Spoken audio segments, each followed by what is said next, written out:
السلام علیکم معزز سامعین، کہانی کی جانب بڑھنے سے پہلے آپ سے درخواست ہے کہ میرے چینل کو سبسکرائب کریں اور میری ویڈیوز کو لائک کریں۔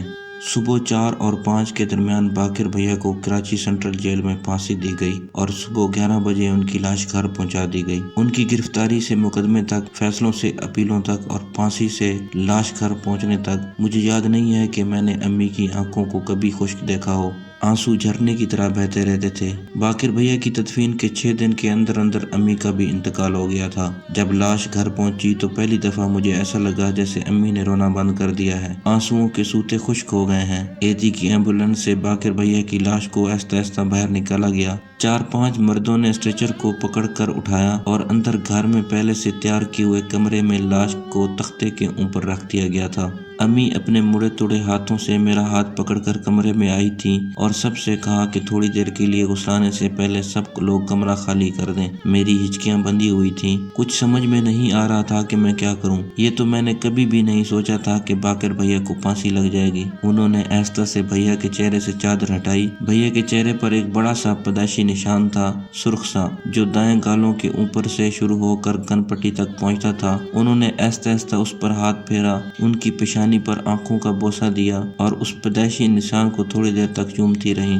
بھیا نے امی کی سی ہوئی سفید قمیض پہنی ہوئی تھی۔ امی نے آہستہ سے قمیض کے بٹن کھولے، بالکل ویسا ہی نشان بھیا کی دائیں چھاتی پر تھا، گول سا پھیلا ہوا سرخ سا۔ امی نے آہستہ آہستہ اس پیدائشی نشان کو بھی چوما، آنکھوں سے لگایا، گالوں سے دبایا اور دوبارہ قمیض کے بٹن لگا کر چادر بھیا کے منہ پر ڈال دی۔ غسال کو بلا لو بیٹا، باقر کے جانے کا وقت ہے۔ میں پھر ایک بار پھوٹ پھوٹ کر روتی، مگر امی کے چہرے پر جیسے ایک ویران سا اطمینان تھا۔ میں نے کمرہ کھولا اور امی کے ساتھ باہر آ کر بیٹھ گئی۔ ظہر کی نماز سے پہلے جنازہ تیار ہو گیا۔ ساجد بھائی بھی ایک ہفتہ پہلے سعودی عرب سے کراچی آ گئے تھے۔ وہ اور عامر دونوں ہی گھر میں ہر قسم کے کاموں کو نپٹا رہے تھے۔ میں امی کے ساتھ بیٹھی ہوئی بچوں کو سپارہ پڑھتی ہوئی دانوں پر ورد کرتے ہوئے دیکھتی رہی، روتی رہی۔ امی کی آنکھیں خشک تھیں، ویران جیسے کوئی صحرا بیاباں ہو۔ ٹھیک 1 بجے گھر کے مرد کلمہ پڑھتے ہوئے باقر بھیا کے جنازے کو گھر سے نکال کر قبرستان چلے گئے تھے۔ باقر بھیا سب سے بڑے تھے، ان کے بعد 2 بھائی ساجد اور عامر اور پھر میں سب سے چھوٹی تھی گھر میں۔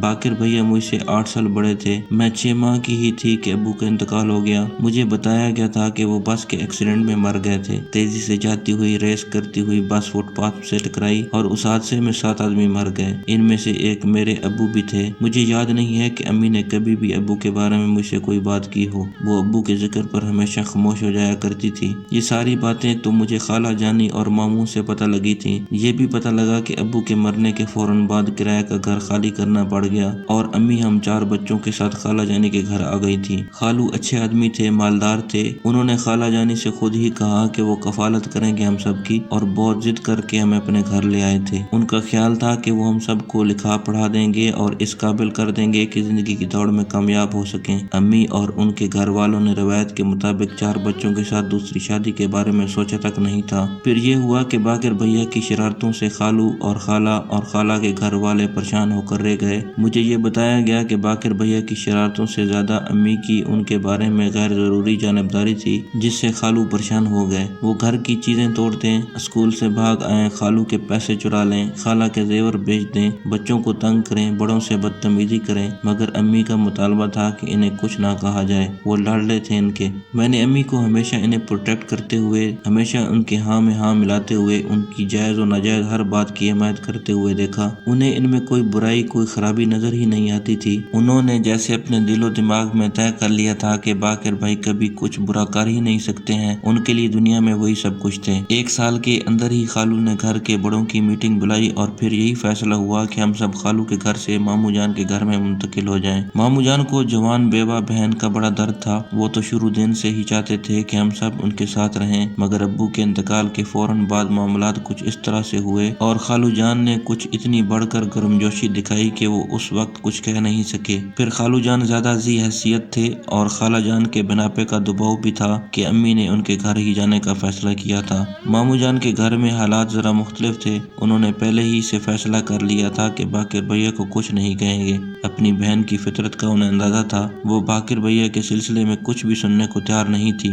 मामू जान की सारी तवज्जो अपने बच्चों, मेरे 2 भाइयों और मुझ पर रही। हम सब उसी डिसिप्लिन के पाबंद कराए गए जो उनके बच्चों के लिए था। वक्त पर खाना, वक्त पर सोना, वक्त पर स्कूल जाना और वक्त पर ट्यूशन पढ़ना। मामू जान के घर में कभी एहसास नहीं हुआ कि हम उनके हकीकी बच्चे नहीं हैं। उनकी ही मदद, रहनुमाई और मुस्तकिल नजर थी कि जिसकी बदौलत साजिद ने कंप्यूटर में डिग्री ली। आमिर इंजीनियरिंग कॉलेज से इंजीनियर बनकर निकला और मैं कराची यूनिवर्सिटी से MA करने के बाद कॉलेज में पढ़ा रही थी। साजिद भाई की सऊदी अरब में नौकरी के बाद मामू जान के घर के नजदीक ही हम लोगों ने अपना एक छोटा सा घर भी खरीद लिया और जिंदगी बज़ाहिर पुरसुकून हो गई थी। बाकिर भैया ने बड़ी मुश्किल से 10वीं का इम्तिहान न जाने कितनी दफा फेल होने के बाद पास किया। उसके बाद वो किसी प्रेस में मुलाजमत करने लगे। प्रेस की नौकरी छूटी तो वो किसी अखबार में काम करते रहे। उन्हीं दिनों पता लगा कि अम्मी ने अपने जेवरात बेचकर बाकिर भैया को कुछ पैसे दिए हैं कि वो बिजनेस करेंगे। बिजनेस भी उनका नाकाम हो गया। फिर वो सिविल कोर्ट में मुलाजमत करने लगे थे।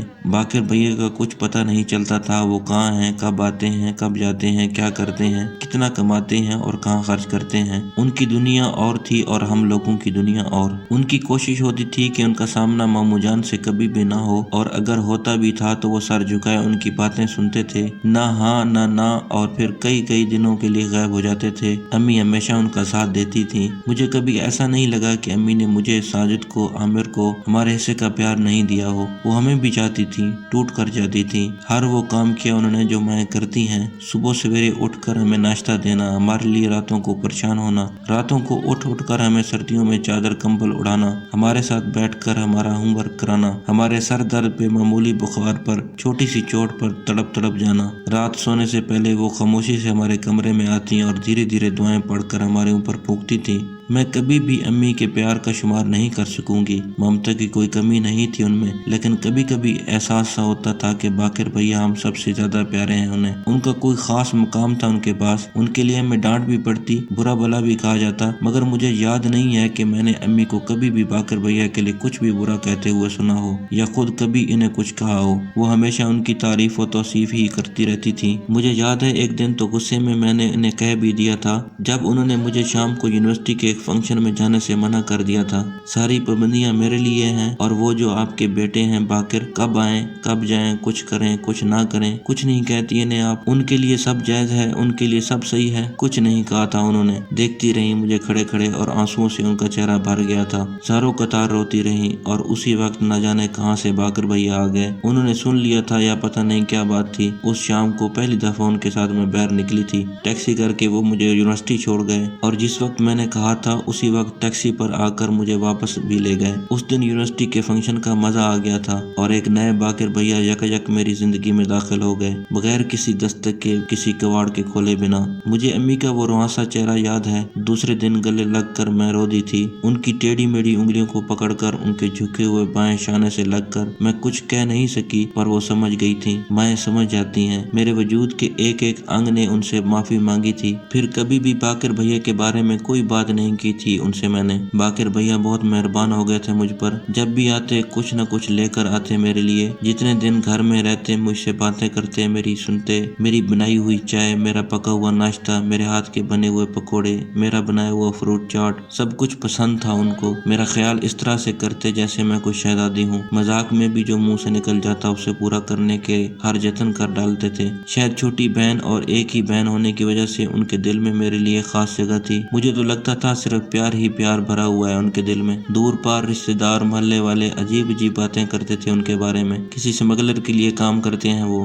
पुलिस इन्फॉर्मर हैं, किसी एजेंसी के लिए काम करते हैं, फौजियों से राब्ते हैं इनके, लियारी माफिया के साथ हैं वो, अगवा और तावान के धंधे में हैं। जितनी मुंह उतनी बातें, मगर किसी की हिम्मत नहीं होती थी कि अम्मी के सामने उनके खिलाफ कोई बात करें। बचपन से जवानी तक अम्मी ने इन्हें सिर्फ प्रोटेक्ट किया था। कभी इन्हें डांटा नहीं, कभी इन्हें मारा नहीं। इतनी अजीबोगरीब मोहब्बत थी उन्हें उनसे। घर में, खानदान में, पास पड़ोस, मोहल्ले में हर एक आगाह था इस बात से। साजिद की बाकिर भैया से बिल्कुल ही नहीं बनती थी। शुरू में तो दोनों लड़ते ही रहते थे। अम्मी हमेशा बाकिर भैया की तरफदारी गिरफ्तारी करके लड़ाई खत्म कराती थी दोनों की। मैं नहीं समझती कि साजिद भाई को बाकर भैया से नफरत थी, लेकिन ये जरूर था कि साजिद भाई बाकर भैया को बिल्कुल भी पसंद नहीं करते थे। शायद यही वजह थी कि साजिद भाई ने कोशिश करके डिग्री मिलते ही मुल्क छोड़ दिया, पैसे कमाने लगे, पैसे कमा कर वापस आया और घर लिया और हम सब मामू जान की मदद से अपनी छत के नीचे रहने लगे। ये घर उन्होंने अम्मी के नाम से लिया था। आमिर का रवैया कोई खास नहीं था, वो बाकर भैया से भी खूब घुल मिल जाते और साजिद भाई से भी उसकी दोस्ती भाई के रिश्ते से आगे बढ़कर थी। वो अपने काम में मगन रहता, लेकिन मैंने देखा कि वो कभी भी अम्मी से बाकर भैया के बारे में बात नहीं करता था। फिर एक दिन ये सब कुछ हो गया। बाकर भैया घर पर सो रहे थे कि रात को 3 बजे यकायक घर में पुलिस घुस आई और 10-15 मिनटों के अंदर बाकर भैया को हथकड़ियां भी लग गई थी और आनन फानन वो गायब भी हो गए थे। फिर सब कुछ बहुत जल्दी हुआ। अखबारों से पता लगा कि इस रात 2 और लोगों को भी गिरफ्तार किया गया था। बाकर भैया समेत इन तीनों पर कत्ल का इल्जाम था। खसूसी अदालत में मुकदमा चला जहां सजाए मौत सुनाई गई। हाई कोर्ट, सुप्रीम कोर्ट और सदर पाकिस्तान से अपील। 22 महीने क़यामत की तरह गुजर गए। अम्मी के आंसू कभी रुके हुए नहीं देखे मैंने। साजिद भाई ने रुपए भेजने में कभी देर नहीं की। जो बड़ा वकील हो सकता था किया गया। जिस दर पर खटकाने को कहा गया अम्मी अपना दामन फैलाकर खड़ी हो गई, मगर कुछ ना हो सका। उस मनहूस सुबह को बाकर भैया को फांसी दे दी गई थी। आखिरी मुलाकात में अम्मी का चेहरा मुझसे देखा नहीं जाता था। बाकर भैया के चेहरे पर बड़ी तलख मुस्कुराहट थी। वो खामोश बैठे रहे और अम्मी बिना पलक झपकाए सारा वक्त साकत पुतलियों के साथ उन्हें तकती रही। मुलाकात का वक्त खत्म होने पर उनकी पेशानी को चूमा, उनके चेहरे के पैदाइशी दाग को पलकों से छुआ, अपने मुड़े तुड़े हाथ उनके चेहरे पर फेरती रही, फिर रोती हुई, कांपती हुई, सिसकती हुई घर आ गई।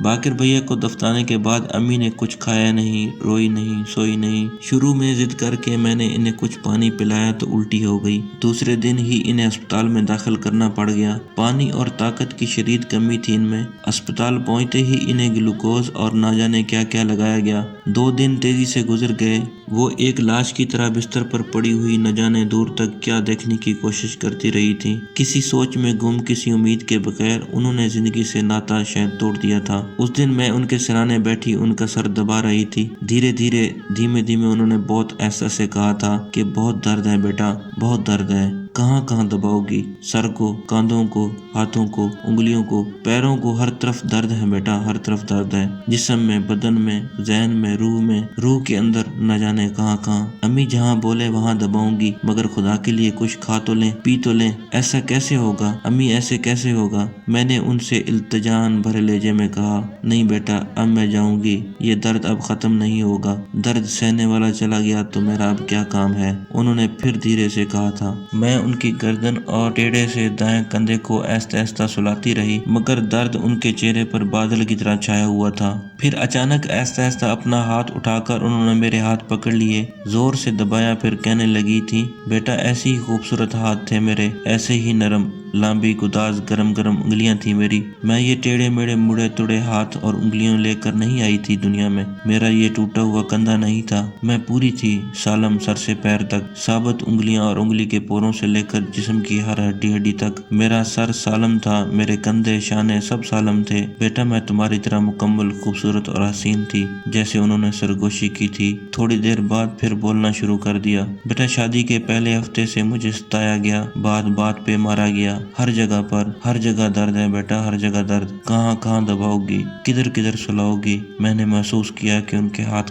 कपा रहे थे। बाकर मेरा पहला बच्चा था। तुमने पूछा था ना एक दिन कि मैं क्यों उसकी तरफदारी करती हूँ। उसे कुछ नहीं कहती हूँ, सब कहते हैं मैं जानिबदार हूँ उसकी। उसका कुछ बुरा नहीं लगता मुझे। कैसे लगता? वो मेरा बाकर फूलों जैसा। उसकी हिफाजत नहीं की मैंने। साजिद को बचाया, आमिर को बचाया, तुम्हें बचाया। अपने शानों पर चोटें खाई, अपने बाजुओं को सामने कर दिया, अपने हाथों को डाल बना दिया, अपनी उंगलियां तोड़वा डाली, अपने शाने छलवा दिए। न जाने क्या क्या टूटा मेरा। मैं किसी डॉक्टर के इलाज के बगैर तुम तीनों को बुझाती रही, लेकिन उसने तो मार खाई पैदा होने से पहले, मेरी कोख के अंदर, मेरे जिस्म के अंदर। मैं उसे बचा नहीं सकी। ये कहकर वो सोचने लगी थी। मैंने जोर से उनके मुड़े तोड़े हाथों को दबाया, फेंचा और आहिस्ता आहिस्ता उन्हें कभी चूमती रही, कभी सुलाती रही। इतनी बेकरार उंगलियां पहली दफा महसूस की थी मैंने। बेटा ये जो बाकर था मेरी कोख में था तो मेरे शोहर ने क्रिकेट का बल्ला मेरे पेट पर मारा था।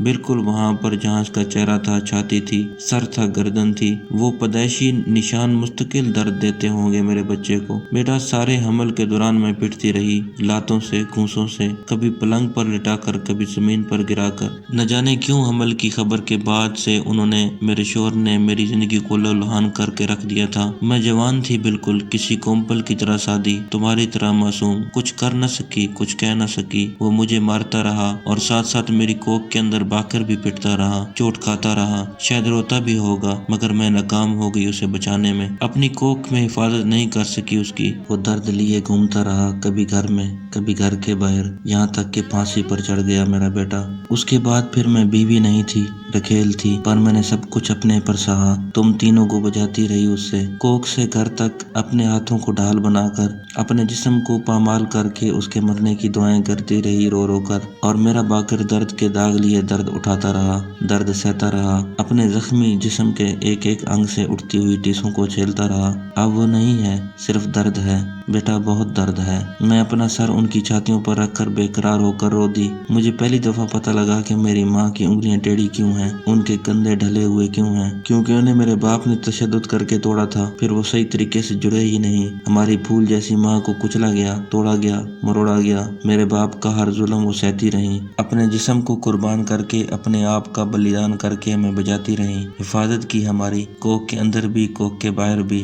وہ شخص جو ہمارا باپ تھا میری ماں پر جسمانی تشدد کرتا رہا، انہوں نے ڈھال بن کر ہمیں بچایا اور اپنا سب کچھ توڑوا بیٹھی۔ اگلے 3 دن میری آنکھوں سے آنسو بہتے رہے اور ایک صبح وہ خاموشی سے ہمیں چھوڑ گئیں۔ باکر بھیا کا ہمارا اپنا درد لیے ہمیشہ کے لیے چلی گئیں۔ اب امی کو گئے ہوئے سال ہونے کو آ گیا ہے، ابھی بھی کبھی کبھی رات گئے خواب میں وہ مجھے نظر آتی ہیں، ایک کمرے کے کونے میں دیوار سے لگی ہوئی، اپنے ہاتھوں، بازوؤں، شانوں پر ڈنڈے کھاتی ہوئی، اپنی انگلیوں، ہتھیلیوں سے انہیں روکتی ہوئی، اپنی کوکھ میں موجود مجھے بچاتی ہوئی، ڈھال بن کر، شانے تڑوا کر، انگلیاں بکھری ہوئی، خون میں نہائی ہوئی۔ میں جاگ جاتی ہوں۔